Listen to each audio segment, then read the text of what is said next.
time. So we'll get cracking. Mental Health Week 4, mindfulness, meditation, and looking at compassion. So I'm going to look at what mindfulness is, and really importantly what it isn't, and the different types of mindfulness that you can engage in, and the practice of self-compassion as well, which has been shown. There's quite a bit of research behind the practice of mindful self-compassion and how it can really improve mood. So a little bit of research, we're going to do a little bit of a practice, we're going to do some mindfulness practice, and then if we get time, I'm going to do a quick summary of the 4 weeks so that you just have a recap of what we've done over the last few weeks. I just want to check that, yep, I think I'm making sure that everyone can hear. Okay, so what is... Oh, apparently nobody can hear me. Let me just check. Mute, microphone. Can anyone else hear me? Let's just see.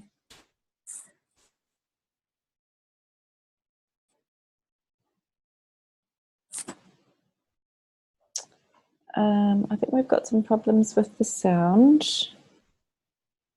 I'm just gonna check this for a minute.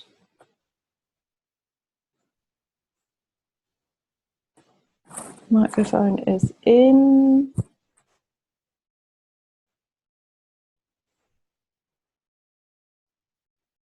Oh, Glennis can hear me. Could please hear me? Okay, so Glennis can hear me, so that's all good. Sorry, we'll go back. Thank you, Glennis. Great, sorry, we'll go back. Someone else couldn't hear me, so all good. So what is mindfulness? So mindfulness actually originates from a very traditional Buddhist, mostly, tradition of meditation. So Buddhist, Zen and Tibetan meditation techniques, and simply mindfulness is about being in the present moment. So it's about bringing your mind back to the present again and again and again. And there are various forms of mindfulness, and the terms of mindfulness and meditation are often used interchangeably. And I really believe that in some ways the word mindfulness came about because meditation was often associated with spiritual practice or gurus, or we got the image of monks sitting there meditating, and we didn't really associate it with something that we would engage in ourselves. So to bring it into the modern world, it has come into a different term, really. We do now call it mindfulness, and there's some subtle differences as well, which I will try and talk about, but a lot of people use the term interchangeably. I certainly use it interchangeably as well. And they are very interrelated. So meditation is very much a form of mindfulness, and mindfulness can also be a form of meditation. And I'll discuss the different types below. So when we talk about sort of meditation in its formal practice, we talk about how we take the time to sit and actually formally practice a meditation or mindfulness exercise. And you may choose to focus on your breath. So this, for a lot of people, they just use their breath as the anchor for their meditation or their mindfulness practice. Some people have a mantra, and they use a mantra as part of their mindfulness or meditation practice. I've tried a mantra before as well. I didn't click with it as well. I really love using my breath as the anchor. You can do it any time. You don't need any other tools. You just sit, and your breath is obviously always with you. So it's a nice thing to use, I think, as an anchor and something that you just come back to again and again and again. For some people, when they do a meditation, they might choose a specific topic, such as a self-compassion or loving-kindness meditation, and they can be guided or non-guided. So you can just sit for 10, 15, 20, sometimes people sit for an hour and just be mindful of your breath, or use your mantra that you have often been taught in many circumstances. The informal practice means simply paying attention, or the Mental Health Foundation calls it taking notice. And it's really easy to incorporate in everyday life. And this is the one I probably use more often now. I've done the formal practice, but most of the time now it's more of an informal practice that any time of the day you just stop and you bring yourself to the present moment and you just notice what you're doing or where you are, or, you know, if you're doing the dishes, you just really pay attention to doing the dishes. If you're going for a walk or you're listening to a bird, then you just stop and you really pay attention and you're mindful in that moment of what is actually going on. So both formal and informal practices are really useful in developing a regular mindfulness practice. So these are some of the different types of mindfulness and meditation. So we've got the basic meditation, which I refer to as like a breathing meditation, or sometimes a mantra that's used. Now this, I think, is always the most challenging. You don't have any one talking to you. You don't have a specific topic. You're just sitting there and really noticing what comes up in your mind. And so it's very easy to get distracted. It's very easy to let your mind wander. But this is the essence of meditation. It's about bringing your mind back to the present moment again and again and again. With this basic meditation, I really, I think if you suffer from anxiety, or if you're suffering from a severe depression or other forms of mental illness, I don't think that this is a good practice to be doing. If you're sitting there without being distracted and you've got lots of very negative thoughts or very anxious thoughts going on in your mind, it's not ideal to just sit with that for 15 or 20 minutes. It's something that you would practice when you're feeling relatively stable, not when you're feeling very depressed or very anxious, because there's nothing worse than sitting and just noticing how rotten your mind is, basically, because I mean, that's what happens when you're very depressed or anxious. So thoughts can very easily become overwhelming, and I really don't encourage that basic sort of meditation practice. Guided meditation, this allows you to listen to someone guiding you through a meditation. It's often done with the help of an app, and there's loads of apps, and I talk about those at the end, that you can go through. And the lovely thing about an app is that a voice will bring you back time and time again to the present moment, and so that can be really, really helpful. And it's quite nice to be guided through a meditation. Often there's a bit of a story attached. It's often used in things like hypnotherapy or self-improvement or relaxation exercises, and they're really lovely to do. Often people will use them to help get off to sleep as well. Mindful action, this is what the Mental Health Foundation refers to quite a bit, is when you choose to be present during an action. So you might be aware of what you're noticing, your five senses, touch, taste. Mindful eating is one that I often teach in my meditation practice. Mindful eating is wonderful. We're actually just sitting there and really noticing what the food smells like and tastes like, and just being part of that event and actually really experiencing that. We know that often we sit and we mindlessly eat our food. We've all heard of people, or we've done it ourselves, that we've grabbed some cookies, and before you know it, the cookies are all gone, and you're sitting there going, I didn't even know that I'd eaten them. So mindful eating is a lovely thing to practice. And once again, it's about connecting with your five senses and being in the present moment and really enjoying, in many cases, where you are at that time. Loving kindness and self-compassion is a practice which encourages you to develop your compassion muscle. So this is what I'm going to talk to a little bit tonight.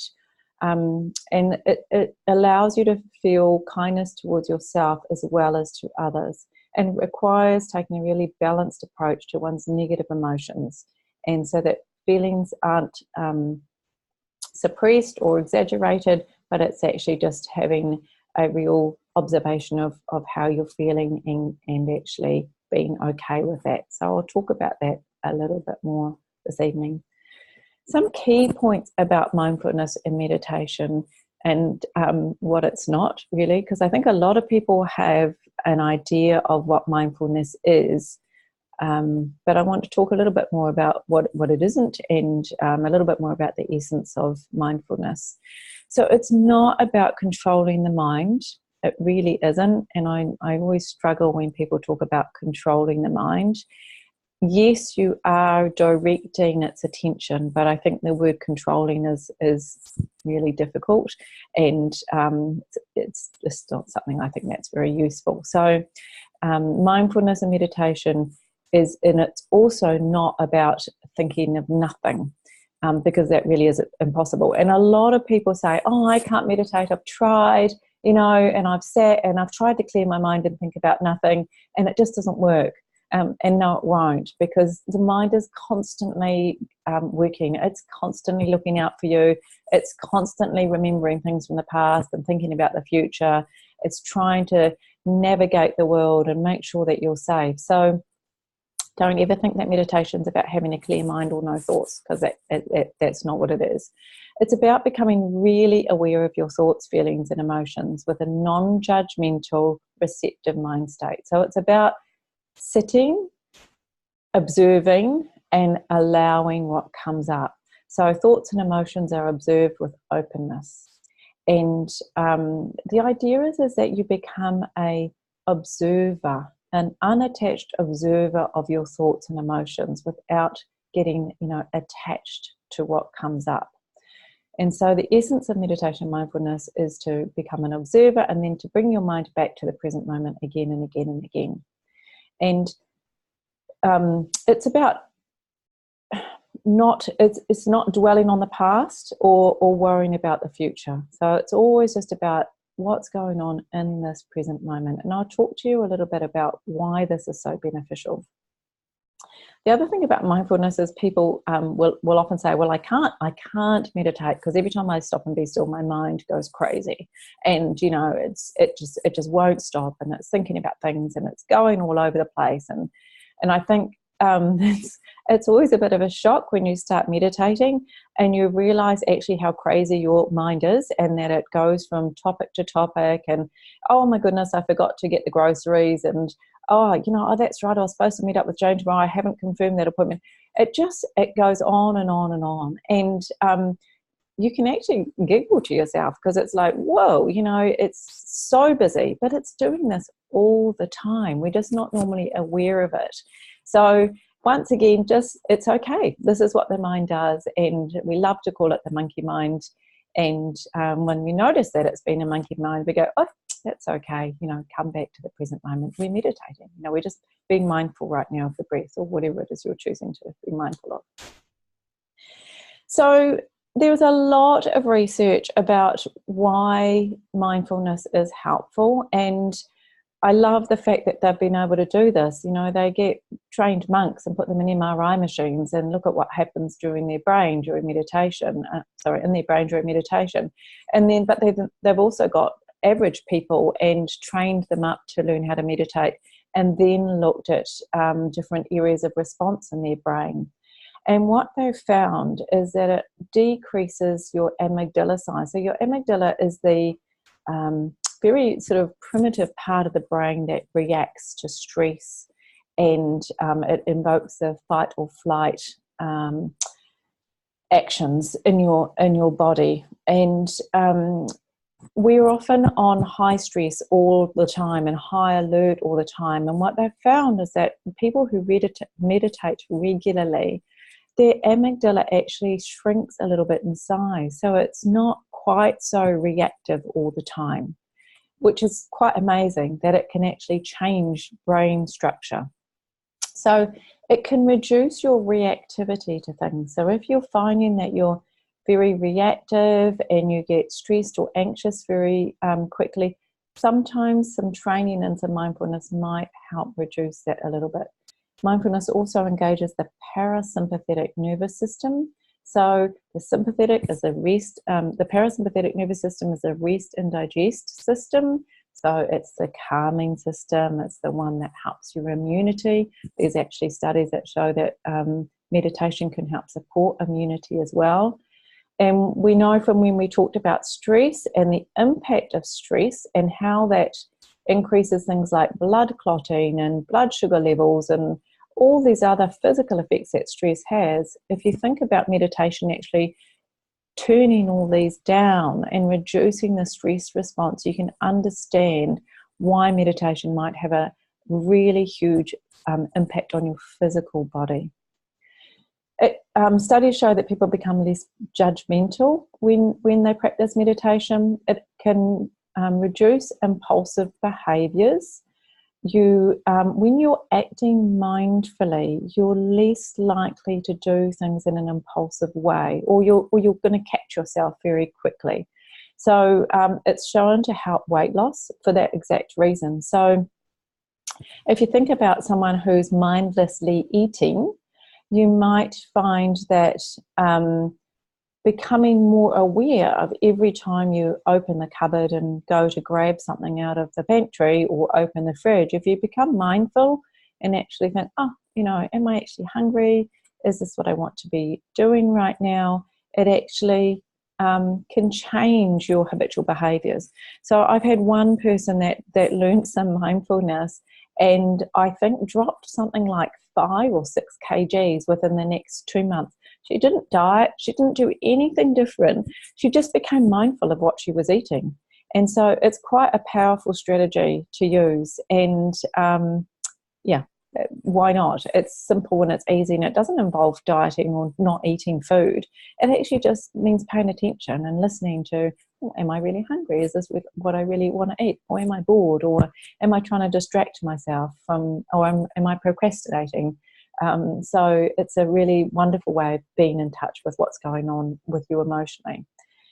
Increases compassion to others and reduces avoidance behaviours. So that's things like drugs and alcohol. When you can sit with uncomfortable emotions, as you may learn to do when you're meditating or being mindful, you find that you don't need to run away from those emotions quite so often, that you can just sit with them and that they will pass. And this is a really important part of mindfulness and meditation, is that emotions and feelings will come and go. Strong emotions can come through. Sometimes it's just a memory of something that happened. But if you sit with it and you just allow it to be, you'll find that after a while it passes and it doesn't have quite as much of a hold on you. And it reduces your need to escape from those uncomfortable feelings. So this is something else that mindfulness and meditation can do. So I'm hoping this works. This is a little video that I have found, and it talks about the challenges of sitting with your own thoughts. So I'm just going to see if this actually works.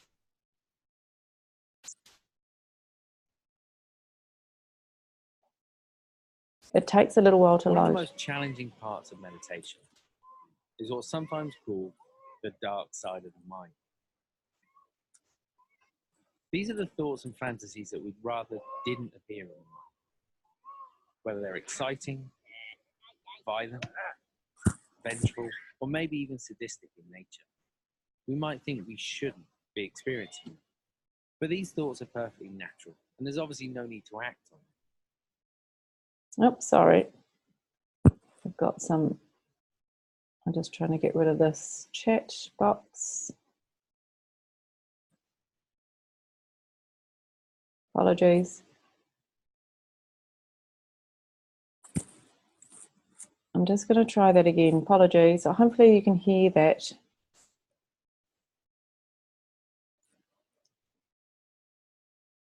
One of the most challenging parts of meditation is what's sometimes called the dark side of the mind. These are the thoughts and fantasies that we'd rather didn't appear in the mind, whether they're exciting, violent, vengeful, or maybe even sadistic in nature. We might think we shouldn't be experiencing them, but these thoughts are perfectly natural, and there's obviously no need to act on them. But why do they seem to appear more often once we begin to meditate? Well, typically, we go through our day with quite a heavy filter on the mind, blocking out these thoughts that we don't like, either habitually or intentionally. When we block them out habitually, we're unaware that it's even taking place. We're just so caught up in our day-to-day thinking. But by meditating, we're creating more space in the mind. So it's not that there are more of these thoughts, we just see them more clearly. But when we're blocking them out intentionally, we already see them thoughts clearly, but we're resisting them, perhaps fearful of what they say about us as a person. But what meditation shows us is that we're not our thoughts. So there's no need to judge them, to identify with them. We see that they don't make us a mean person, a terrible person, a twisted person. And it's through this process that we discover peace of mind, allowing thoughts to come and go, at ease with the mind, exactly as it is.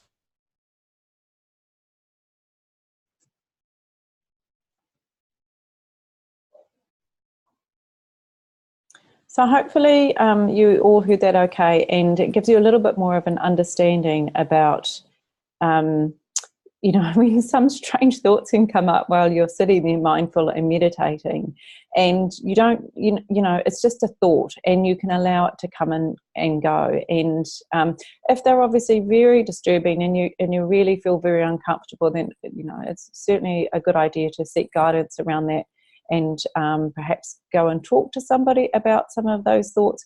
But in general, for the average person, they just come up, and you can be a little bit shocked but carry on meditating. Bring yourself back to the present moment. And I just really like that. So that is produced by Headspace, and they have a meditation app that I've got the link to at the end. So a little bit about self-compassion and what it is, and why I think it's a really important part to implement in meditation and mindfulness. So self-compassion is about being kind to ourselves, and that can involve accepting the parts of ourselves we often have difficulty accepting. It's about developing a deep understanding of who we are and accepting that this is so. From a place of understanding and acceptance, we can learn to grow and change. It can also deepen your compassion for others and their imperfections. Self-compassion can result in behaviour that is conducive to healing and well-being, as opposed to behaviour that may further contribute to negative feelings about yourself. So self-compassion is really beginning to understand and accept yourself and some of your behaviours. The example that people will often talk about is if you are on a diet and then you end up having a piece of cake, and you end up beating yourself up, and I've got no willpower and I'm so dumb, or all these terrible things that we say to ourselves. And self-compassion is about embracing that we're imperfect and we're not always going to get things right, and actually that's okay, and we can still do our best and we can still carry on. And so it's a real gentle, kind practice that we can develop for ourselves, but it also helps us develop increasing compassion towards others as well. So a little bit more about this is from a lady who's done quite a bit of work on compassion and meditation. And she says loving kindness, self-compassion meditation does far more than produce momentary good feelings. Over a 9-week period, research showed that this type of meditation increased people's experiences of positive emotions. The research shows that compellingly that it actually puts people on trajectories of growth, leaving them better able to ward off depression and become ever more satisfied with life. So it's about building resilience a little bit as well. Amazingly, being kind and gentle and loving towards yourself actually builds a form of resilience. So it's just a lovely practice. And how do you practice it? So it's composed of 3 main components: self-kindness, common humanity, and of course the practice of mindfulness itself. And to have compassion for others, you must first notice that they are suffering. So this goes back to a little bit of the Buddhist belief. The Buddhist has the belief that life is really about suffering. But this is about noticing that others suffer, because we all suffer.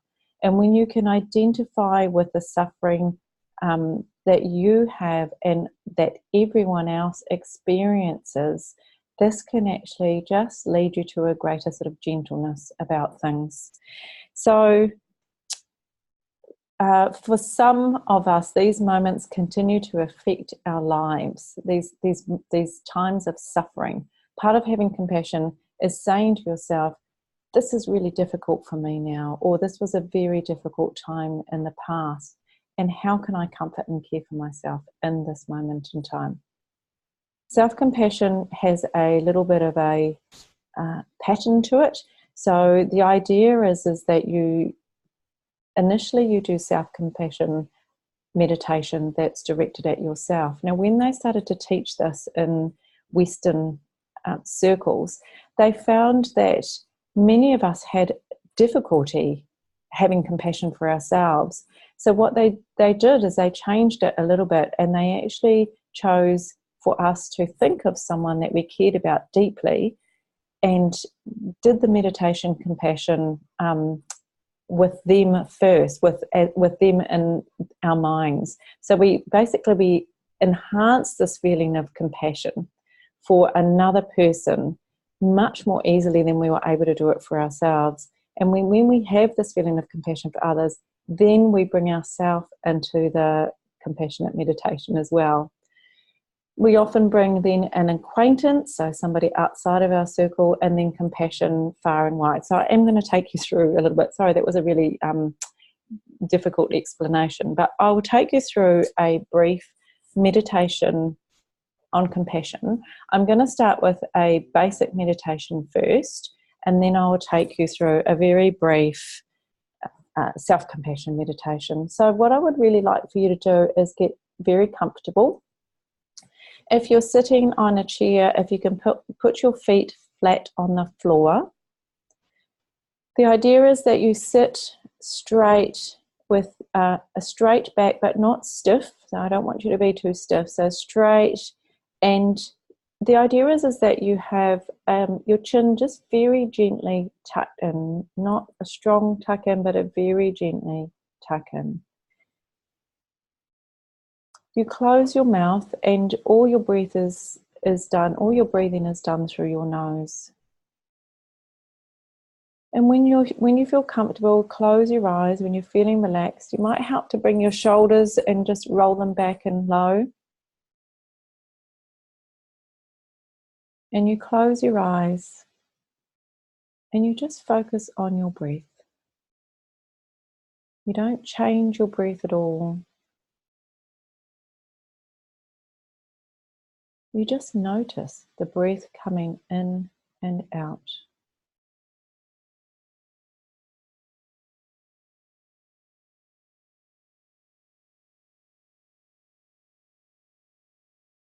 And when your mind wanders, as it will,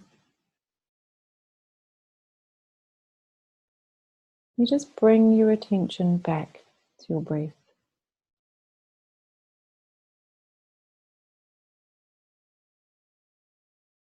And you might notice as you're doing this that your breath becomes calmer.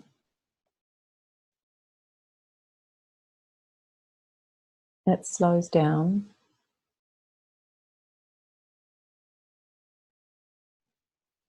And it becomes a lot more relaxed.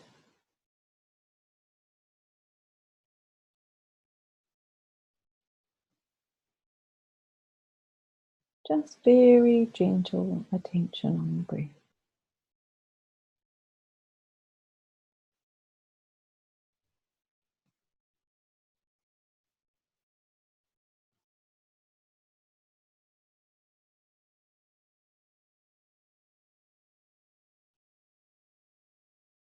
Notice any thoughts that arise.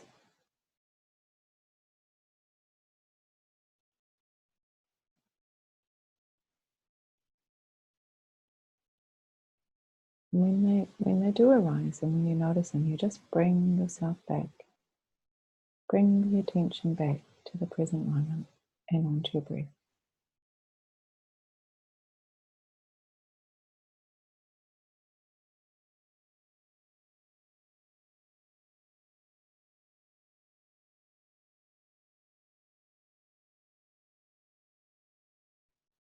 And now I'm just going to talk you through a very brief self-compassion meditation.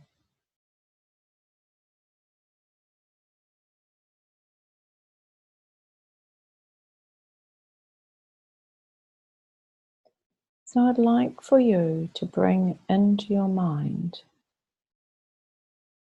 a living being who naturally makes you smile. This could be a child or your grandmother. It could be your partner. It could be your cat or your dog. It doesn't need to be a human. It just needs to invoke that wonderful feeling of compassion and kindness. So whoever naturally brings happiness to your heart, it might even be a bird that's outside your window every morning. Let yourself feel what it's like to be in that being's presence.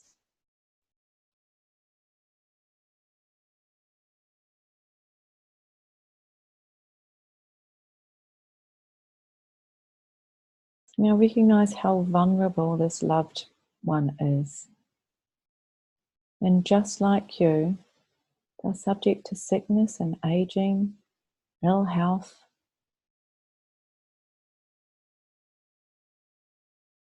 And they also wish to be happy and free from suffering, just like you and every other living being.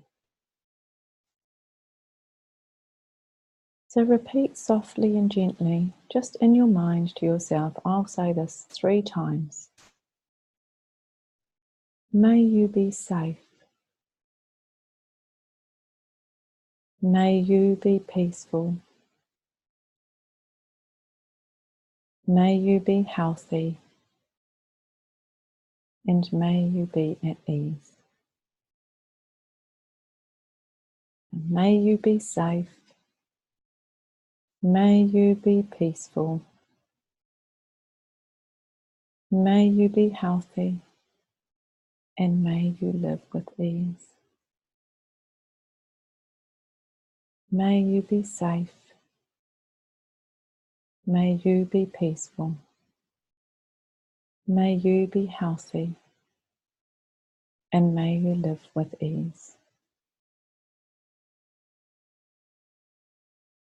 So just bring that image back again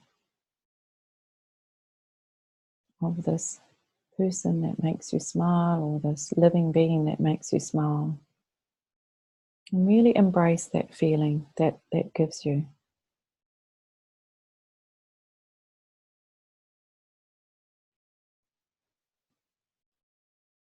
And now I'd like you to bring this feeling that you have, I'd like you to bring this to yourself. You are also a living being that wishes to be happy and free from suffering.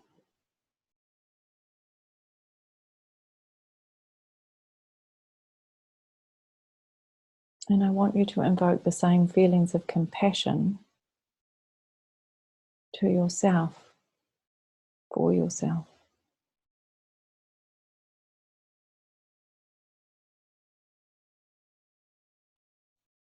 And visualizing your whole body in your mind's eye. Offer this kindness to yourself. May I be safe. May I be peaceful. May I be healthy.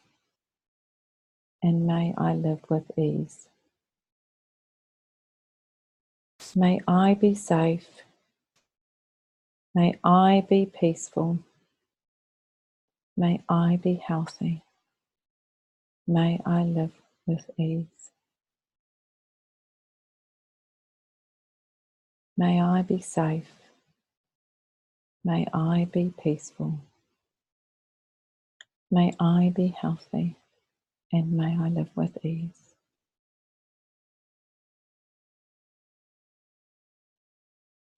Now just take a few relaxed breaths and sit quietly for a moment. savouring the goodwill and the compassion that flows naturally through you.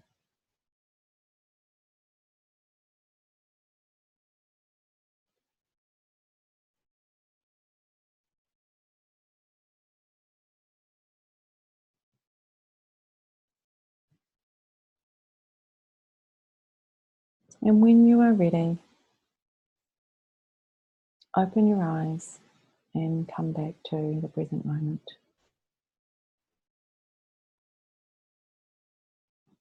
So that's just a really quick meditation and a little meditation self-compassion. Towards the end, I will give you some apps that you can download and look at, but some of these have wonderful self-compassion meditations on them. It's a lovely one to practice if you're struggling with any difficult emotions. It's a very kind thing to do for yourself.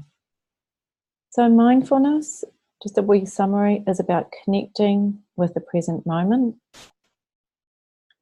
connecting with your breath or a mantra if you choose to use a mantra. It's allowing emotions, thoughts and feelings to pass and not being drawn into them. And it also can create a space between a feeling and an action. So it can reduce your reactivity to things. This is another lovely, it's a little acronym that can be used when dealing with difficult emotions and using mindfulness in this. And this is done by a lady by the name of Tara Brach, or Brack, sorry. So she uses the acronym RAIN, R-A-I-N. And when you're having very difficult emotions, she suggests that you recognize first what's going on. So recognizing that you're having difficult emotions. That you allow the experience to be there just as it is. So you just allow the feelings to be. And then you investigate with interest and care. And you nurture with self-compassion. So if, for example, you're feeling very hurt, if a friend has upset you in some ways and you're really struggling, the first thing to do is acknowledge that you're really struggling, so recognize what is going on. Allow the experience to be there, so just sit with those emotions, just sit with that difficulty without needing to react or make any sort of response necessarily. Investigate those emotions with interest and care and nurture with self-compassion, so being very kind to yourself. So I really like this. It's a really lovely way of just dealing with difficult emotions that might rise. So these are some of the apps that I have used in the past. I really love Insight Timer. Headspace is another one. It's a little bit more mainstream, but people really enjoy using that. Calm has got wonderful sleep stories. So if you're having difficulties getting to sleep, the Calm app has got some sleep stories. Some of them are paid, but there are a couple of free ones on there, which is lovely. And Smiley Mind, it's an Australian app. And so any of these can be really, really useful in helping you to establish a mindfulness practice that you can easily do on a day-to-day basis. You can start with 5 minutes a day. It doesn't have to be a lot, just a small amount. And then any time during the day, you can use mindfulness to bring yourself back to the present moment. So anytime you can stop, bring yourself to this very present moment, take a few relaxed breaths, and then carry on with your day. So the formal practice of mindfulness helps to build that mindfulness muscle, so to speak. But the informal practice of bringing it into everyday life just helps to rearrange some of your thoughts or your habits, or just helps you to deal with day-to-day difficult emotions that might come up, or feeling stressed. Anytime, stop, connect with your breath, be mindful, and then continue. So that's all I've got for today around mindfulness and meditation. What I am going to look at now for you is I am just going to bring up a really quick summary of the last 4 weeks so that you can go away with a little bit of a reminder of what hopefully you've got some benefit and some learning out of this. So just very briefly, these are the factors that affect mental health. They are huge. There's loads of contributing factors that affect your mental well-being. Psychological factors, you've got physical factors, and you've got your lifestyle things. So we know that mental health isn't there's not one pill that's going to fix all of this, and there's not one approach that's going to fix all of this. We need to come from different methods, modes, and modalities when we're dealing with mental illness or when we want to improve our mental health. And we really do need to look at all these factors when assessing how we're going to best help ourselves. And I think that's really important because some people are amazing on some areas and terrible on others. And it's really important to have a good, honest look at what am I doing for myself? How can I best support myself? Well, yep, I've been really good with my, diet and exercise, but I haven't dealt with some experience that affected me when I was a child, or I really have been quite withdrawn and I haven't been communicating and catching up socially with friends, or there's this ongoing gut problem that I had that I've not dealt with. So it's really about investigating all areas and seeing what areas you can add to actually support your mental health and well-being. One of the biggest things, one of the things I'm very passionate about is nutrition, because the research that I've looked at, there are a lot of common vitamin deficiencies which can affect the way you feel. And it's really important to look at these. And I would highly encourage anyone that is suffering from mental illness, mental health problems, to actually look at perhaps taking a multivitamin to start, good quality, making sure that you're getting all the nutrients that you need so you can actually make those neurotransmitters. So B12, folic acid, iron, vitamin D, selenium, other B vitamins, magnesium, omega-3. There are a few that I've discussed and I think are incredibly important to be aware of and find out, is this something that could be affecting you? Some of these things are easy to be tested, like the vitamin D, the folic acid and the B12. Some of them are not so easy to be tested. Generally, there's no harm in taking a multivitamin to cover these bases. Looking at neurotransmitters, I'm not going to go into this again this evening, but we looked at how neurotransmitters were made. We looked about how neurotransmitters are made from amino acids, which come from proteins. So being able to eat good quality protein, having a gut that's very functional, that can help break down the protein into the amino acids, that is the basis of making these neurotransmitters. And then they need all these cofactors. They need magnesium, they need iron, they need vitamin B6 and zinc and vitamin B C and vitamin D, and not everything's on here, to actually come down and then make the neurotransmitters that are very important for your mental health and well-being.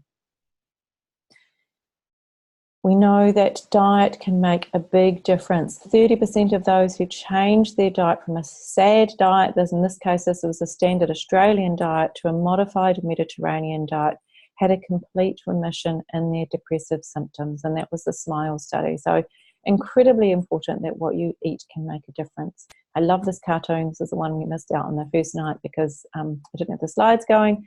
So this is possible, that you can change your diet, and instead of an antidepressant you might have an antipasto. So I love this. I think it's a really lovely summary really about how nutrition can affect mental health and well-being. We've looked at lifestyle habits. So we've looked at aiming for getting a really good night's sleep, because we know that sleep is associated with poor mental health. Exercise as little as 2 hours a week can actually support your mood and reduce your likelihood of being depressed. Increase in socialization. Isolation is very poor for all aspects of health, for physical and mental health. Decreasing your screen, phone or computer time can be useful. We've seen some studies that suggested that increased phone use can increase your cortisol levels. Reduce your alcohol and drug consumption. We've seen some studies about how people who smoke are more likely to suffer from some mental ill health. We don't know what the chicken or the egg is, but we would suggest that, you know, doing these lifestyle things to actually support your mental health in any way you can is going to be a good start. Learn some skills to deal with stress, very important. Reduce that sympathetic response and improve your parasympathetic nervous system response. So increase that wonderful anti-inflammatory rest and digest response. Eliminate coffee if you are suffering from anxiety. Breathing, deep belly breathing, wonderful for supporting that relaxation system.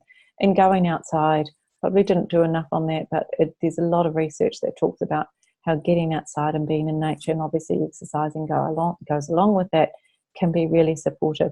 I think for myself, sometimes when you're sitting, you've got a job that you're sitting all day inside, getting outside is wonderful, and it just lifts you up and helps you feel invigorated and certainly a lot better. Connecting with the universe is and what's going on out there in the world is very helpful.